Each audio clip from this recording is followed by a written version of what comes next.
m'appelle Koto Céline, infirmière diplômée d'État à l'orphelinat de Maison de la Joie Pouponnière. Leur rencontre déjà, ça a été une très bonne rencontre et on retient que les enfants ne sont pas à taper sous les fesses, que ça là c'est interdit. La violence a été interdite, donc il faut laisser l'enfant grandir de lui-même, s'auto-éduquer et grandir dans une bonne ambiance, avoir une confiance en ses parents et l'accompagner quoi. Vraiment cela m'a fait du bien parce que c'était quelque chose qu'on attendait depuis. Comment parler aux enfants, comment parler aux femmes qui gardent les enfants. Et ça nous a rendu très heureux parce qu'on a eu des informations qui nous permettent maintenant de savoir comment garder un enfant et comment l'accompagner à se développer.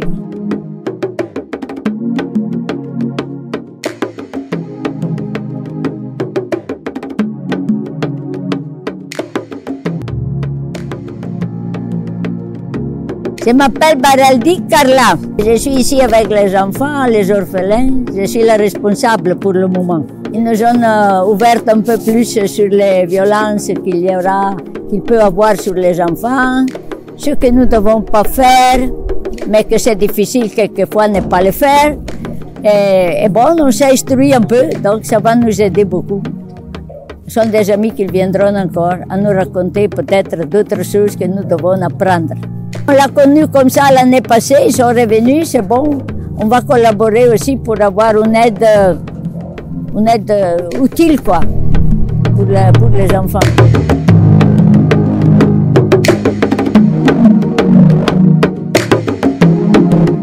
Je suis Thomas Aubrège, un représentant de l'association Gamia qui œuvre au Bénin depuis déjà plus de 10 ans. Dans le domaine de la santé et depuis l'année dernière sur le sujet aussi de la petite enfance et de la protection de l'enfance. Cette année, là, c'est la deuxième visite et en échangeant avec les professionnels ici, nous nous sommes dit qu'il était intéressant d'échanger sur les violences que l'on peut faire sur les enfants pour prévenir toute forme de violence au sein des institutions qui accueillent les enfants, les orphelinats, les pouponnières, de sorte à ce que l'enfant évolue dans un environnement positif. On a eu la chance de pouvoir échanger ce matin avec l'infirmière, les aides-soignants, le monsieur qui s'occupe du laboratoire, ainsi que Madame Carla qui s'occupe ici de ce lieu. Et je retiens que les concepts que nous avons chez nous autour de la violence ne sont pas méconnus ici et que bien évidemment l'équipe a à cœur d'avoir des pratiques éducatives qui soient des pratiques éducatives de qualité et qu'elle est sensible à tous les conseils que l'on a pu donner pour faire des petits changements dans les pratiques de sorte à, encore une fois, à pouvoir apporter aux enfants des conditions de vie au sein de l'orphelinat, qui soient des conditions de vie contribuant à leur bien-être et à leur bon développement.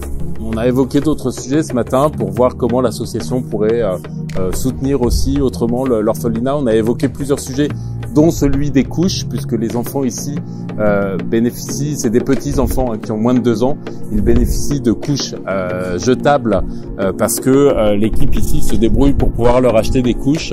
Et on a évoqué le sujet des couches lavables, puisque en France, nous utilisons aussi des couches lavables, qui sont des couches qu'on passe à la machine à laver. Et peut-être que dans le futur, sur une prochaine mission, nous allons réfléchir à revenir avec des couches lavables et une formation sur l'utilisation des couches lavables. Et puis également permettre d'apporter les modèles de ces couches lavables pour qu'elles puissent être retravaillées ici, enfin que des couturières puissent aussi fabriquer des couches lavables pour les enfants de l'orphelinat. Et donc on souhaite aussi commencer à réfléchir sur cet usage de couches lavables. Il y a d'autres sujets sur le matériel dont pourrait avoir besoin l'orphelinat dont nous avons parlé. Et donc nous allons poursuivre nos réflexions et surtout le partenariat avec l'orphelinat que nous avons commencé à monter l'année dernière. Je suis content de cette rencontre et surtout bien évidemment de la rencontre avec Madame Carla, qui est quand même quelqu'un qui travaille depuis maintenant 25 ans pour cet orphelinat, qui a une grande expérience auprès des enfants, et c'est une très très belle rencontre pour nous, et je la remercie vraiment très sincèrement pour son accueil.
Eh bien, je suis Alain Aubrège, je suis médecin, je viens de la France et je suis le président de l'association Gamia. Les images étaient présentées par Myriam, l'une d'entre nous, et la traduction a été assurée par Isbatou, la sage-femme de Ouenou, que nous avons eu le plus grand plaisir de rencontrer parce que nous la connaissons depuis de très nombreuses années.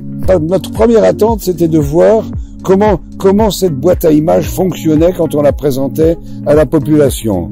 Et là, nous sommes extrêmement satisfaits parce que les gens ont regardé ça avec intérêt. Ils nous l'ont dit après et ils ont posé beaucoup de questions après la séance, ce qui prouve que le sujet les intéresse. Le but, c'est que cet outil, cette boîte à images, serve à de nombreuses sensibilisations, ici et ailleurs, auprès de populations diverses, dans les villages et auprès des villageois, mais aussi des personnels de santé.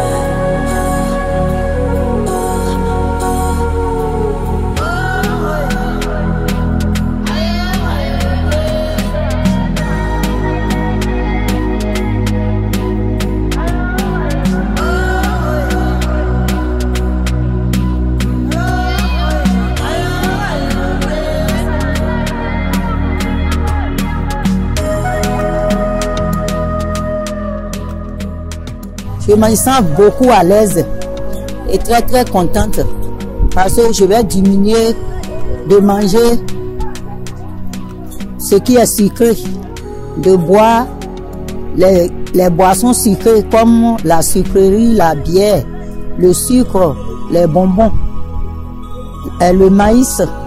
Je vais diminuer de manger cela. Je salue beaucoup les membres de cette association. Après cette sensibilisation, moi-même là, je sais que quelque chose va bouger et dans mon environnement, quelque chose va bouger. Mon alimentation d'ici à là, j'ai constaté que je vais le changer et ça serait équilibré tel que les instructions ont été données.